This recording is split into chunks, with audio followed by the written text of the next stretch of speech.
So culture, it's a very important topic, and I've been talking about culture and you in almost 6 to 7 national conference.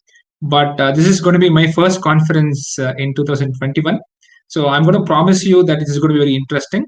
So the next 30 to 40 minutes, what we're going to discuss about is we'll explore what is cultural iceberg, and then I will talk about two good examples of agile transformation and the impact on culture.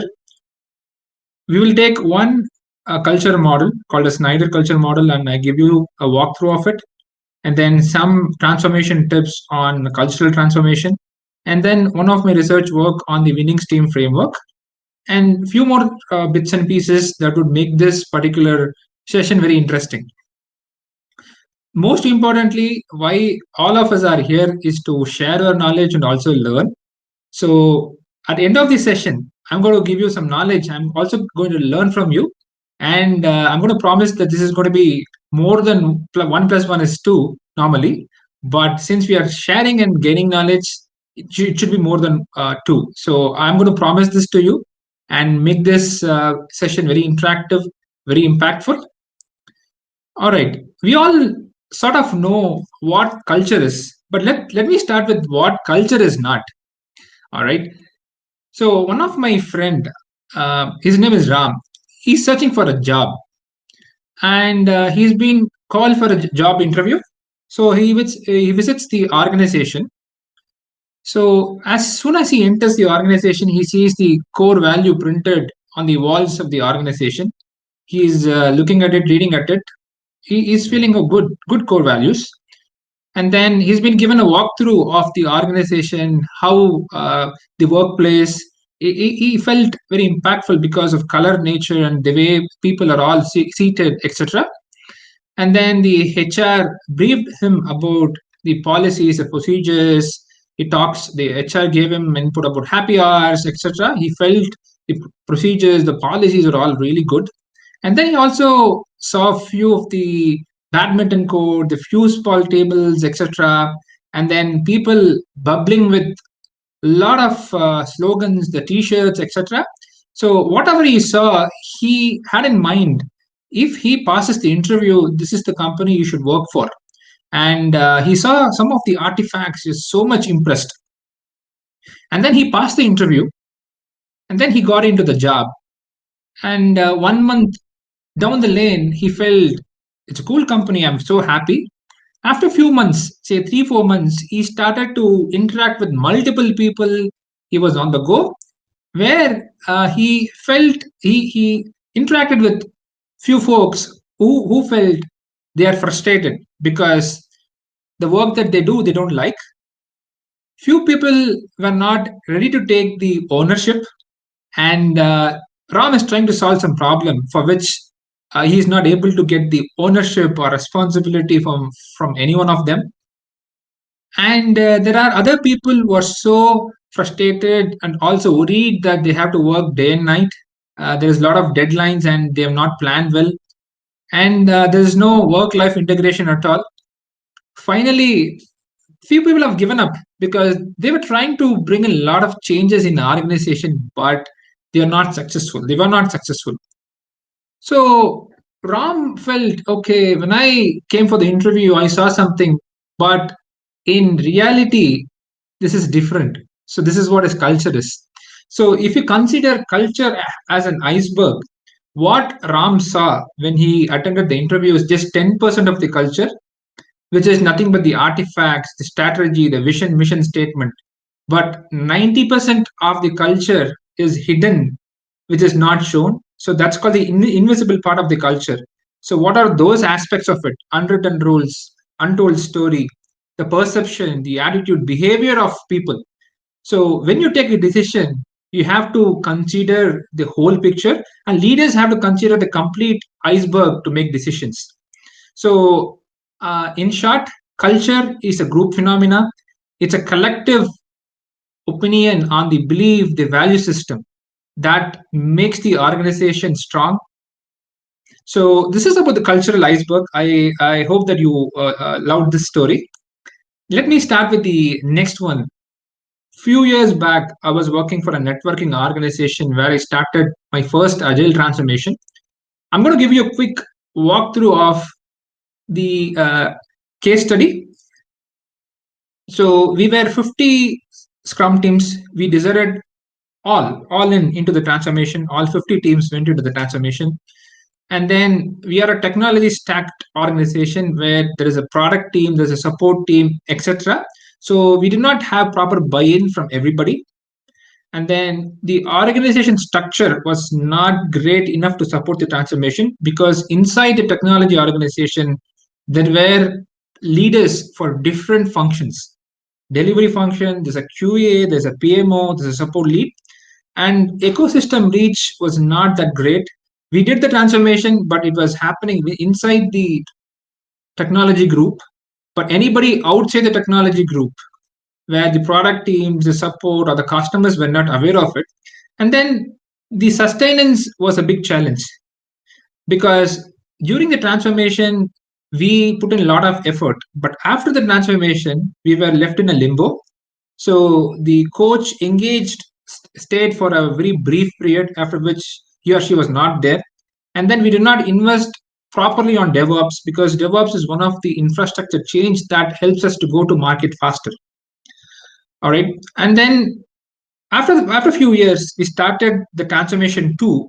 And this time, a lot of lessons learned from the previous transformation. We had the proper budget to hire a coach, do the DevOps. We changed the organization structure properly so that there is one leader and he's going to lead all the functions. We informed our support team, we informed the product teams, etc. We had a change model and the strategy, how to implement this change. What was it? What is in for me, etc.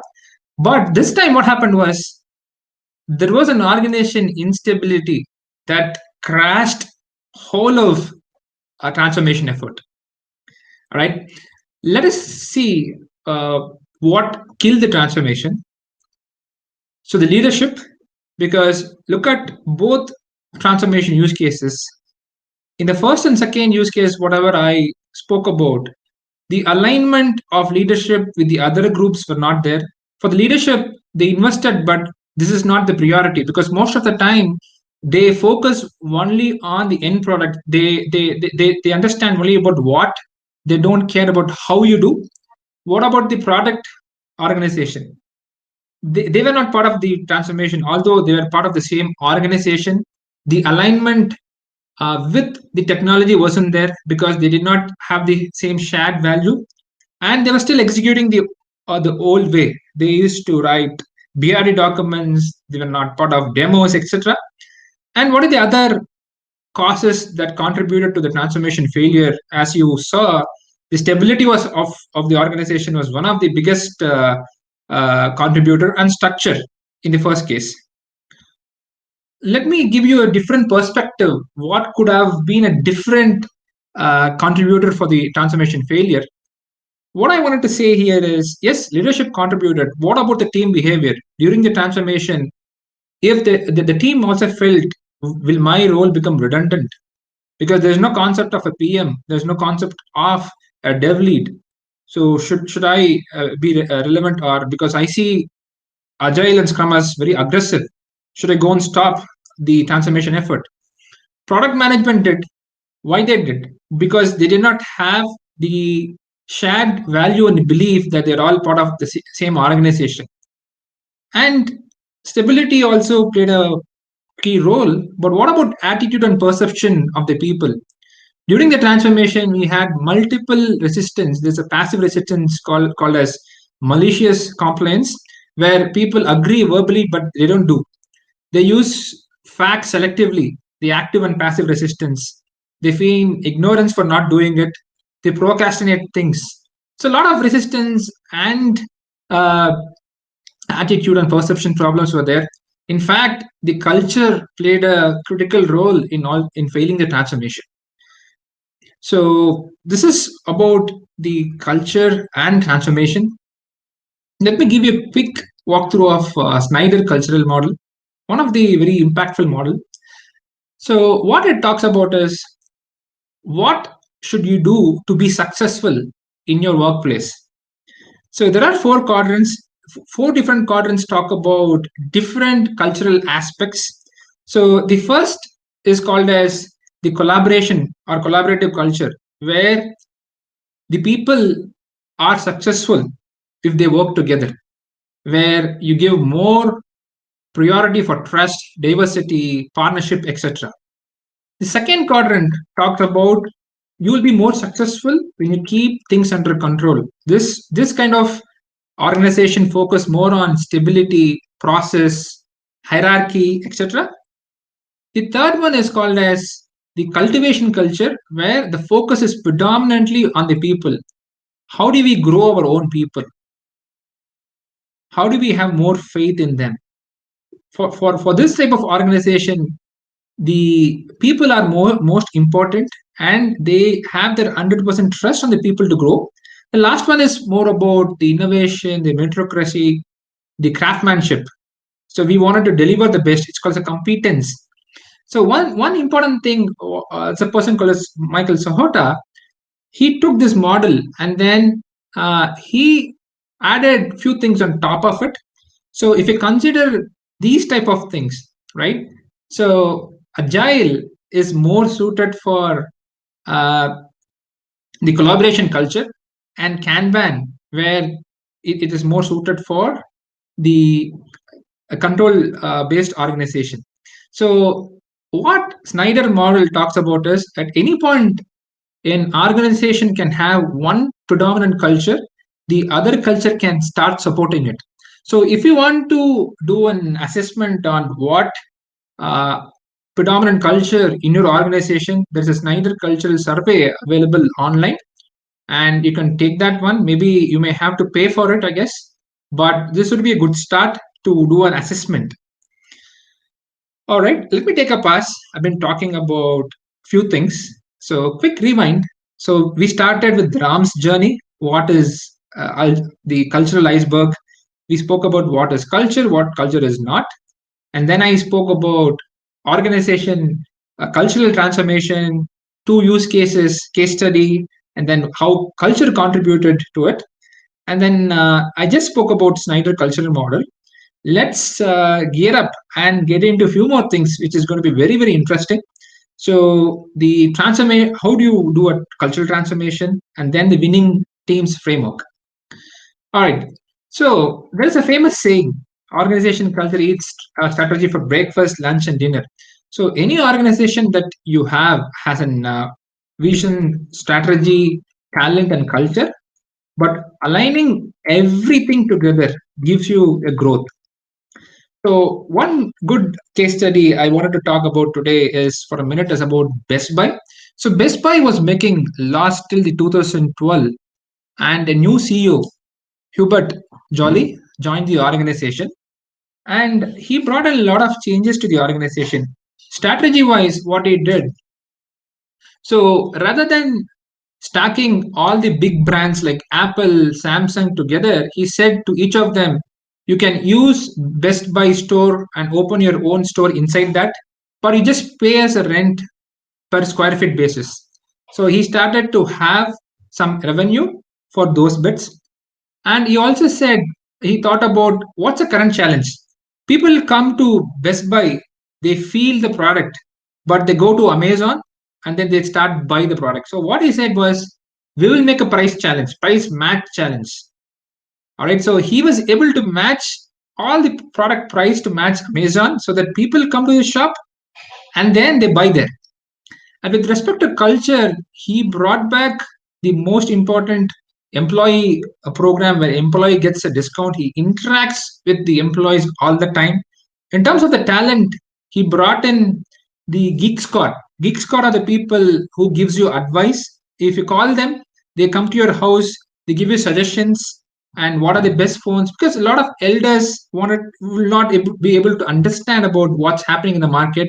The Geek Squad had only one vision in mind, to give them the advice on what's the latest product, etc. And he was able to make Best Buy successful for the next 8 years. So that's predominantly because of he was able to align culture with the strategy, and he was able to get the talent alongside vision. And second one is in transforming culture, one important thing is called as a moment research. So moment research are nothing but sometimes what happens is you analyze what's your organization is leading to, and you wanted to ensure that everybody in the organization is aligned with the core value, and based upon your core value and behaviors in the organization, you either wanted to do a tweak in the way that you're operating, or you want to do an extreme makeover. So movements are nothing but a sort of action that happens in an organization, where, for example, in Dr. Reddy's organization, they started a movement research called as Good Health Cannot Wait.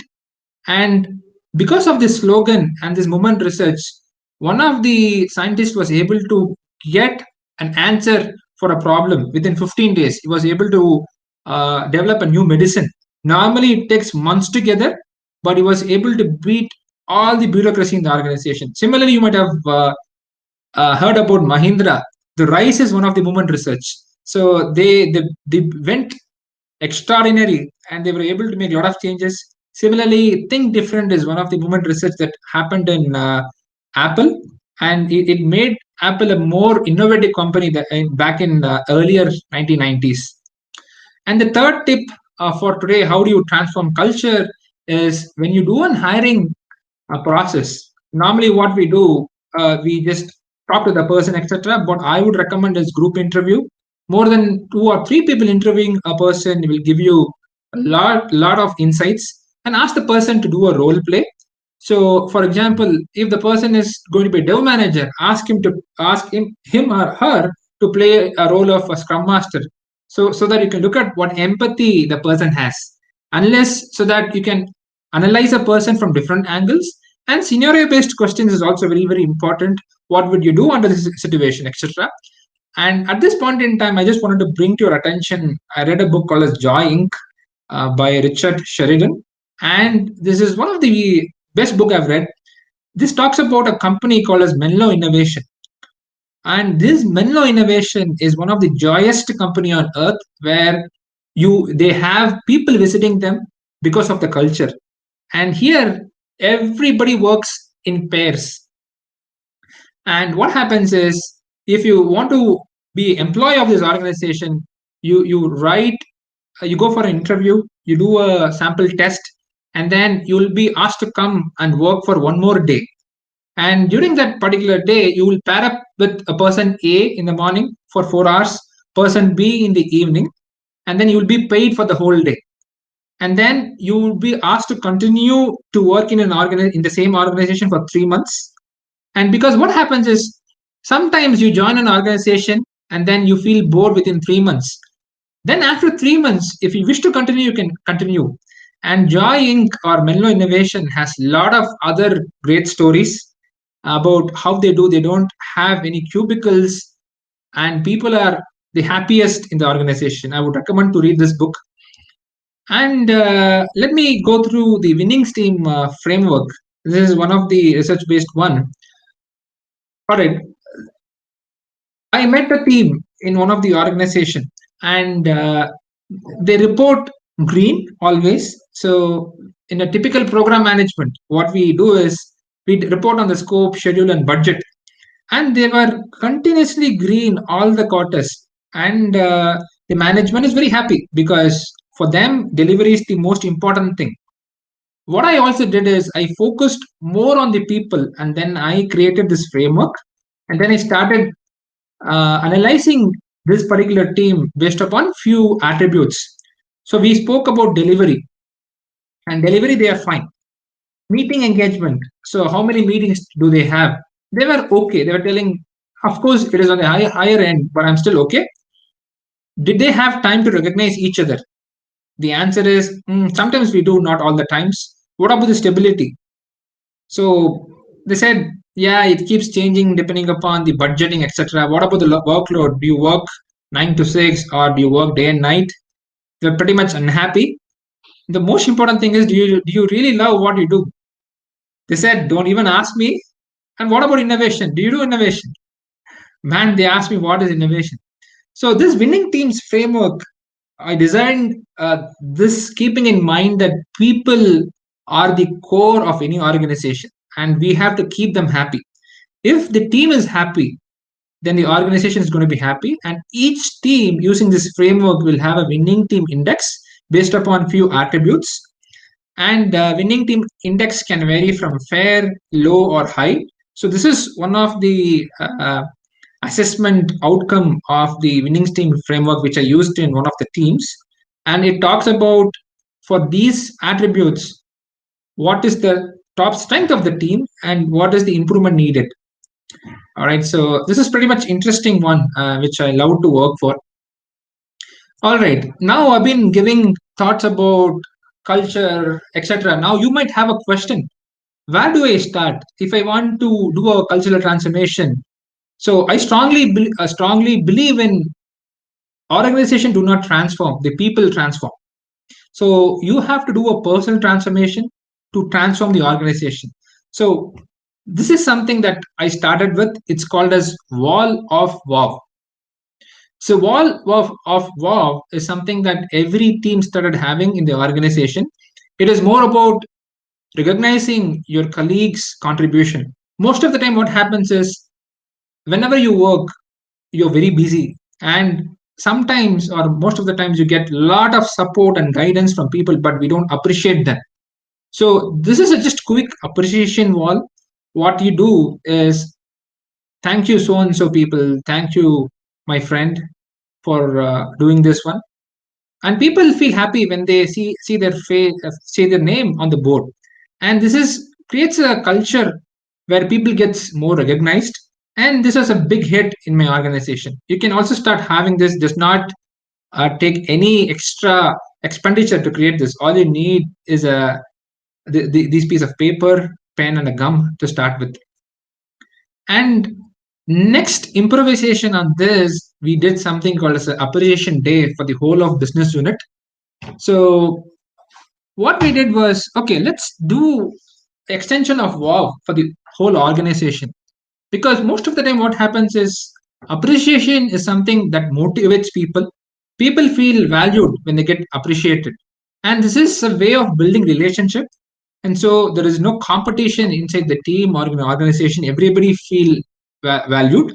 So what we did was we started with 400 thank you cards, something that you can see I'm holding in my hand.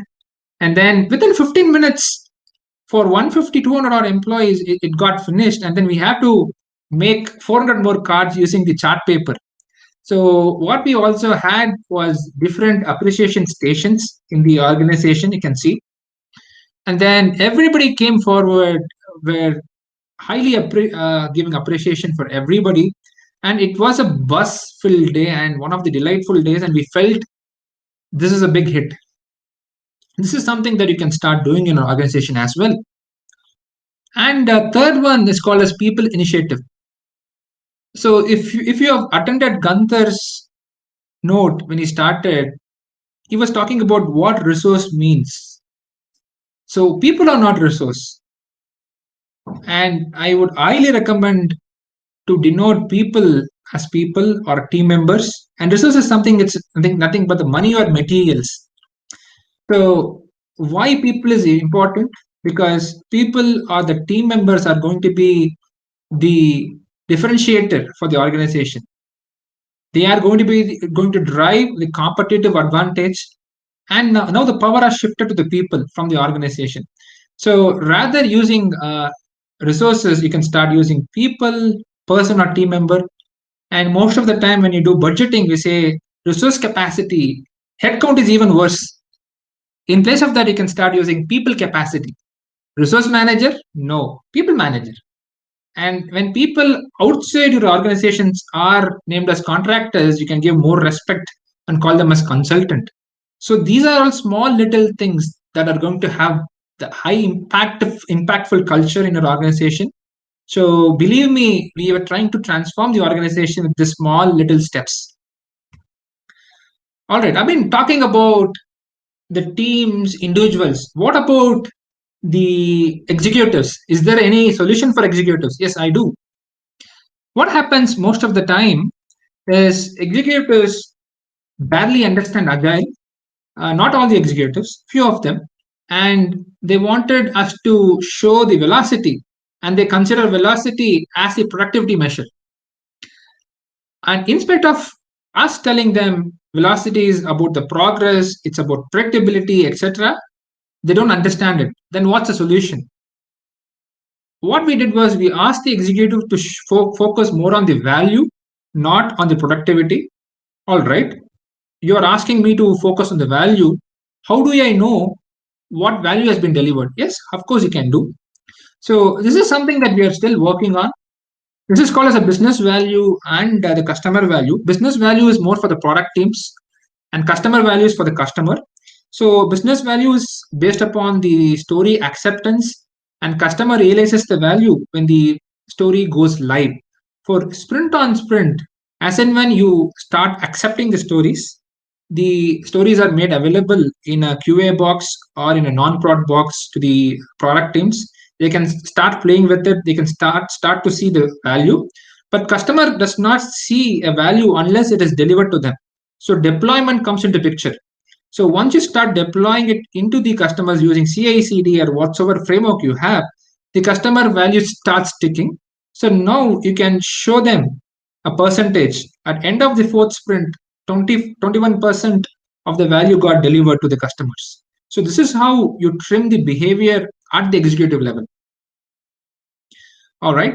And finally, yeah, a short note: leadership, culture, and strategy are the three pillars, and it goes hand in hand. And this has to be taken care properly. And strategy can be copied. Multiple companies like Flipkart, Amazon can copy each other strategy, but culture is something that cannot be copied. And culture originates from the leaders, and organization is a shadow of the leaders. All right. So with this, I'm coming to the end of my talk. I once again thank all of you for listening to me and the organizers for giving me an opportunity to talk. Thank you very much. Thank you, Harindra. So, Thank you. yes. Now we are going to start taking the question Q&A. So I'm going for that one. So one question arrived, that is, during the transformation journey, which group or sector of the organization as a coach or scrum master should approach first?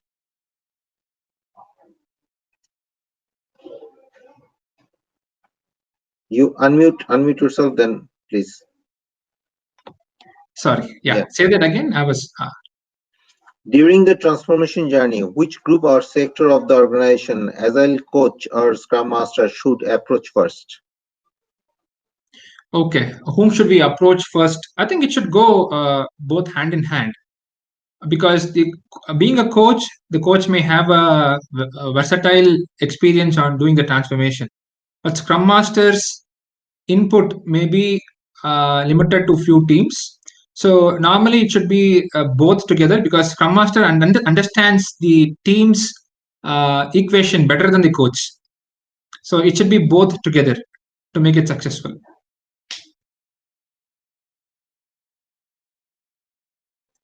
We have another question, that is, what is the biggest challenge have you faced in cultural transformation? Wonderful question. Yeah, the biggest challenge what we have is to acknowledge that culture needs upheld up, because first is when we started a culture club, to be very honest, and we wanted to make some progress. Ideally we are not able to. You know why?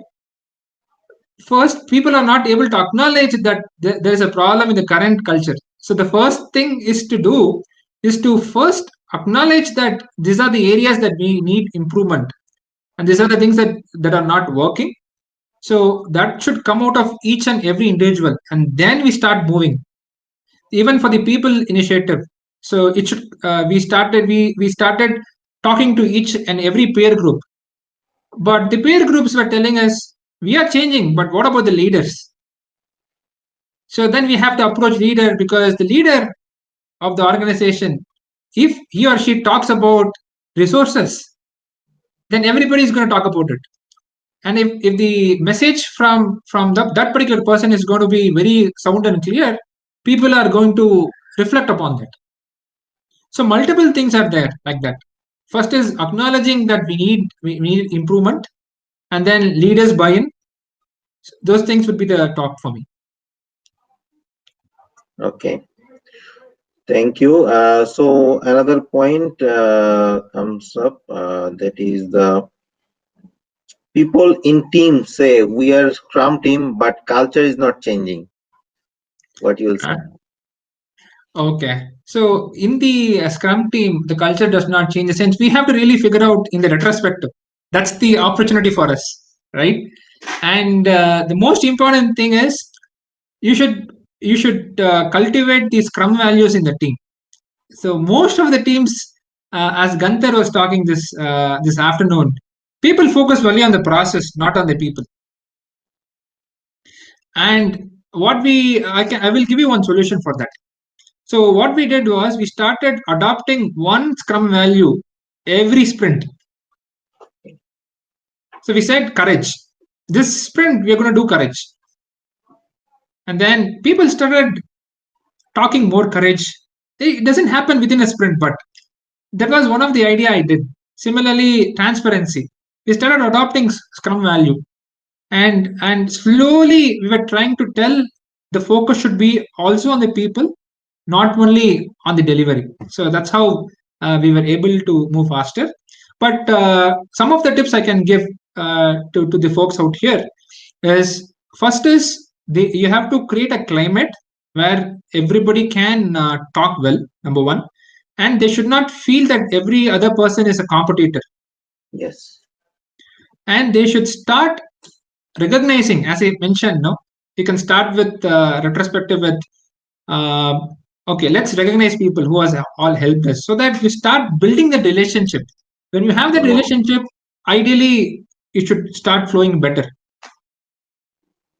Okay. So we have another question, that is, when can cultural change is said to be achieved? So when? So there is no end state for a process like this that calls for a transformation, because see, culture depends. There is no target, but it will be it will be called as a successful one when your core value of the organization and the behavior aspect of the organization are aligned. Okay, so for example, when you start a transformation, you will have a goal. Okay, I'm going to do this one so that I'm expecting people to talk positively, and I'm going to create a collaborative culture. I'm going to start doing a lot of innovation. And the most complexity of this culture is depending, it's a very soft concept, and it's very difficult to even measure that. And what happens is, okay, then comes the attribute. So in innovation, you have to incorporate some of the attributes, right? When I say attribute, it's about patents, it is about speedy delivery, etc. And then you start measuring all those. But ideally, to answer this question, it is going to be a collective call from all the teams. And there are also objective assessment, the human synergetics, the Culture World University gives you. And you can take that test where it gives you the assessment of the current culture and the target culture as well. Okay, but to answer this question in a very short way, there is no direct way to measure a culture. But when you see a change, and if the change is going to last long, and that is going to be in line for you to achieve the strategy and the core value, then you should be good. Okay, so we have few more questions, but we'll take two more questions, Okay. because So first one is, what about the culture change in global organization where multiple countries involved, multiple culture involves? Okay, very important question. All right. So yes, every other organization, if you look at it, it's going to be an MNC. So it is about respecting and understanding each and everyone's culture. So that is what, when I spoke about the Snyder culture model, I was talking about one dominant culture that would exist in an organization, but different part of the organization will have different culture, and that is going to be the inclusion. So because you cannot say, for example, even take an agile transformation, one size does not fit everybody, correct? Similarly, it is not unusual for an organization to have multiple cultures. That's still good. But as an employee, we have to acknowledge and appreciate and respect everybody in the organization, so that we are good to everyone and understand, so that we are aligned to the organization core value to deliver whatsoever it is. So, in answering in short, it is still okay to have multiple cultures. From our end, we have to understand and respect different background, and then tune in our attitude and behaviors accordingly, so that as one global team we can deliver for that organization. Okay, so we have another question. Few more questions are coming. Good. Quite. Nice. So, how much time it might take be ideal for a transformational change? Okay, transformation journey. It's a journey. It's not a destination. So it minimum it starts with 6 months. You say that you have 5 steps in a transformation. The first step would take 6 months minimum, and it needs lot of handholds. You need to hold the hand of the team for a long time. So in my experience, people get back to the old way of practice if the leader is not there. All right, so that's the reason it's called a transformation. I will give you one tip. So during the transformation, you're trying to change the belief of the person. Okay, the belief of the person uh, is directly linked to the consequences. But when you try to change the underlying value, then it's going to be more productive for any transformation. For example, I can give you an example. See, there's an organization where you have to wear only shirts. There's no T-shirt allowed, and the person feels, okay, this is, if I wear a T-shirt, I'll be chucked out. So my belief system is based upon the consequences that I'll be thrown out of the organization, right? So I start wearing that shirt. But if I truly believe that why the organization is doing it, that's the value, then it will not be a compliance, it would be a self-reflection. So as a coach, as a scrum master, we have to look at targeting the value system of each individual, so that the transformation is going to last for a longer time. Even the leader is not there, that person is going to contribute. Yes. Great. Thank you. So, as we have 2 more questions, I think we can cover up. Definitely, Okay, I'll be happy to answer all the questions. Yeah. How to make team talk well without hesitation? Okay, so good question. What we have to first do, maybe not in the COVID situation, you have to take them out, because the organization, inside the organization, the walls, the place where we do stuff, no, will not be very conducive for people to talk more. Certain people talk during the lunch, and people get hyper when they take some drinks, etc. So no way I'm recommending that. So what you start with a different setup, coffee break, whatsoever it is, and slowly make them talk, because the team will be successful only if they speak their mind. And Yes. for that, the dev manager or a scrum master role is very, very critical. And we have to, as a scrum master, as a coach, we have to make them talk. That's our first. So the solutions are these things. Second thing is make them talk during the retrospective, Because most of the time what happens is, oh, my point has been already told by others, I don't have any other point. Yes. Right? You ensure that they talk and then they share feedback. I can start doing a wall of wow. That will be a good place to start with, right? And different office setup, and make them work together. Say assign a story. It's not an assign in Scrum. Ask them to pull the story, make them work together. Whomsoever are not talking together. So there are multiple tips I can give. Great. Okay, so one more question: that how are the support functions working, cooperating in the agile journey for a All right. cultural transformation? Obviously, for a cultural transformation, that how these corporate functions are cooperating, support functions are cooperating. Okay, so we started directly with the HR organization. So we said this is because HR is also one of the functions, because they are going to be the central function, and they did agree.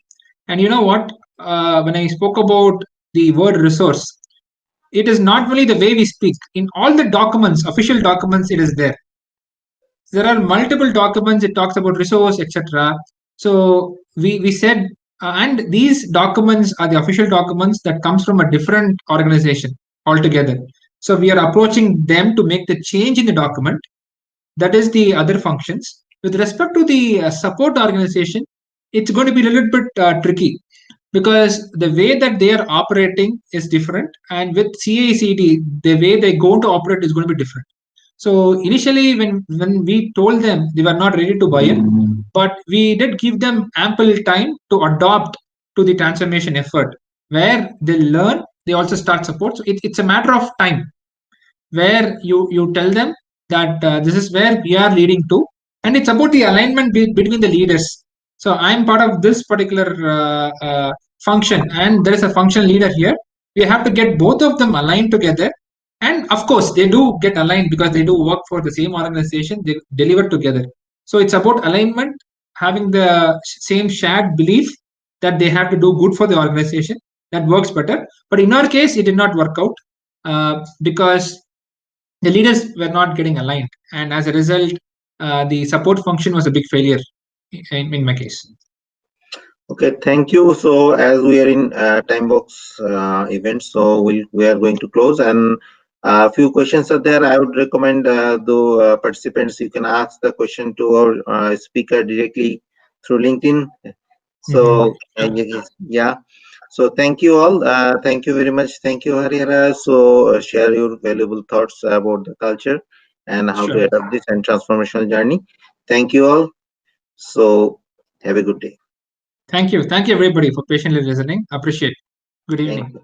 Thank you.